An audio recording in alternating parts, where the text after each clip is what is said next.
সমগ্র পৃথিবীতে সর্বকনিষ্ঠ অ্যানিমেটরের নাম হচ্ছে তাহমিদ। তাহমিদের বয়স হচ্ছে এখন 7.5 বছর। সে এই মুহূর্তে একটি টেক্সটের উপর অ্যানিমেশন করছে। ভিডিও সম্পাদনা করা একটি সুকঠিন কাজ। সাধারণত একটি ভিডিও এডিটিং শিখতে সময় লাগে 3-4 মাস। মিনিমাম এইচএসসি পাস হলে এই কাজটি শিখতে সহজ হয়। অ্যানিমেশন হচ্ছে ভিডিও এডিটিংয়ের থেকে আরও 10-15 গুণ কঠিন একটি টেকনিক্যাল কাজ। এই কাজটি নিজে নিজে একা একা শিখেছে তাহমিদ, এবং গুগলে এবং ইউটিউবে সার্চ দিয়ে দেখতে পারেন তার বয়সের কোনো অ্যানিমেটর সমগ্র পৃথিবীতে নাই।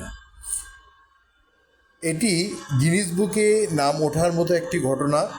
পৃথিবীর অন্য কোনো দেশে এই ঘটনাটি ঘটলে অন্তত 8-10টি টেলিভিশন এই নিউজটি কভার করতো ইন্সপায়ারিং একটি স্টোরি হিসেবে।